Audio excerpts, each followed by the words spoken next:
क्योंकि ये 96 का मैच मैं लाइफ में कभी नहीं भूल सकता हूं, क्योंकि ये मैच के बाद मेरा करियर खत्म किया गया। हम सभी ने विनोद कांबली के बारे में सुना है। कई लोग ये भी मानते हैं कि कांबली सचिन तेंदुलकर से भी ज्यादा गिफ्टेड थे। केस चाहे जो भी हो, लेकिन विनोद कांबली के इनडिसिप्लिन और अप्रोच के कारण वो ज्यादा देर इंटरनेशनल स्टेज पर टिक नहीं सके। क्रिकेट के हाईएस्ट स्तर पर ज्यादा मौके नहीं मिलते। And all it takes is one small incident for things to go wrong. ऐसे कई सेंसेशनल क्रिकेटर्स हैं जिन्हें अपना डिजर्विंग फेयरवेल नहीं मिला और करियर को एक सावर नोट पे खत्म करना पड़ा। इस वीडियो में हम उन्हीं पर नजर डालेंगे, कुछ ऐसे शानदार क्रिकेटर जिनके करियर एक खराब नोट पे खत्म हुए। नंबर 5 पे जेम्स टेलर, इंग्लैंड के जेम्स टेलर ने सबसे पहले अंडर 19 वर्ल्ड कप में सभी को इंप्रेस किया था। इसके कुछ ही देर बाद उन्हें इंग्लैंड ए को कैप्टन करने का मौका मिला और जल्द ही उन्हें अपना पहला नेशनल टीम कॉल अप भी मिला। 2013 और 14 के डिजास्ट्रस एशेज कैंपेन के बाद टेलर को नेशनल टीम में ज्यादा चांसेस मिलने लगे। इस पीरियड से जेम्स टेलर अपना रेपुटेशन बढ़ाते गए और 2015 और 16 में जब वो अपने करियर के शिखर पे थे, तब उन्होंने इंग्लैंड को साउथ अफ्रीका को मात देने में मदद की। Unfortunately he was diagnosed with a rare heart condition और इस कारण उन्हें मात्र 26 साल की उम्र में क्रिकेट से अर्ली रिटायरमेंट लेना पड़ा।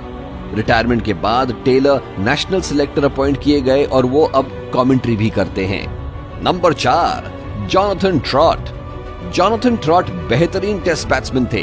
नंबर 3 स्पॉट पर वो बेहद रिलायबल थे और 2011 में उन्हें आईसीसी और ECB cricketer of the year भी चुना गया।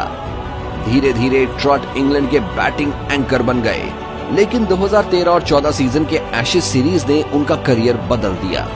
ऑस्ट्रेलिया में मिचेल जॉनसन की गेंद ने उन्हें काफी सताया और इसी बीच उन्होंने टूर छोड़कर घर लौटने का डिसीजन लिया। जल्द ही ये पता चला कि जॉनथन स्ट्रेस और एंजाइटी रिलेटेड प्रॉब्लम से जूझते हैं, जो सीरीज के दौरान बदतर बन गया था। उन्होंने क्रिकेट से इंडेफिनिट ब्रेक लिया और कमबैक करने की कोशिश की, लेकिन जल्द ही उन्होंने सारे फॉर्मेट से रिटायरमेंट ले ली। Number 3, Mark Boucher arguably South Africa के बेस्ट विकेटकीपर बैट्समैन थे, लेकिन एक फ्रीक इंजरी ने उनके रिटायरमेंट प्लान्स को छोटा करके छोड़ दिया। बाउचर ने 2012 के इंग्लैंड सीरीज के बाद रिटायर करने का प्लान बनाया था, लेकिन सॉमरसेट के खिलाफ उस इंजरी ने उन प्लान्स पर पानी फेर दिया। बाउचर स्टंप्स के पीछे खड़े थे जब इमरान ताहिर की डिलीवरी जाकर स्टंप्स पर लगी। स्टंप्स की एक बेल सीधे जाकर बाउचर की आंख पर लगी और उन्हें जल्दी से जल्द सर्जरी करवानी पड़ी। इंजरी की सिवियरिटी के कारण उन्हें टूर के पहले ही रिटायरमेंट लेना पड़ा। Number 2, Vinod Kambli. School cricket match में सचिन तेंदुलकर के साथ 664 रन्स की पार्टनरशिप बनाकर विनोद कांबली सभी की नजर में आए। ऐसा माना जाता था कि तेंदुलकर के साथ कांबली भी भारतीय क्रिकेट का फ्यूचर बनेंगे और जल्द ही उन्हें भी नेशनल टीम में चांसेस मिले। 1993 में अपने सेकंड टेस्ट मैच में उन्होंने इंग्लैंड के खिलाफ डबल 100 बनाया।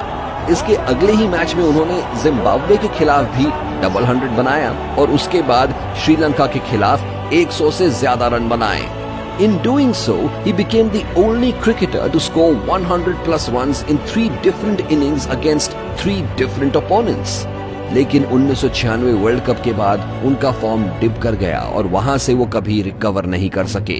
कांबली के ऑफ फील्ड लाइफ को लेकर भी काफी चर्चा होती रही और ऐसा माना जाता था कि उनमें डिसिप्लिन की कमी थी। अपने आखिरी 22 ओडीआईज में वो केवल 50+ स्कोर बना सके और इसके बाद उन्हें फिर कभी इंडियन टीम के लिए चांस नहीं मिला। नंबर 1, केविन पीटरसन इंग्लैंड के सबसे टैलेंटेड क्रिकेटर्स में से एक थे। ऑस्ट्रेलिया के खिलाफ एशेज सीरीज में पीटरसन ने Brett Lee, Glenn McGrath, Shane Warne और शॉन टेट जैसे बॉलर्स के खिलाफ 158 रन्स बनाए और उनके इस इनिंग्स ने इंग्लैंड को एशेज जीतने में मदद की। लगभग 10 साल तक केविन पीटरसन इंग्लैंड के बैटिंग यूनिट के इंटीग्रल पार्ट रहे और दुनिया के बेस्ट बैट्समैन में से एक रहे। इस सब के बावजूद पीटरसन कंट्रोवर्शियल फिगर थे, क्योंकि उनके और इंग्लैंड बोर्ड और बाकी प्लेयर्स के बीच में काफी दरार थे। 2013 और 14 के एशेज डिजास्टर के बाद केविन पीटरसन को स्केपगोट बनाया गया और उन्हें इन्फॉर्म किया गया कि वो फिर कभी इंग्लैंड के लिए नहीं खेलेंगे।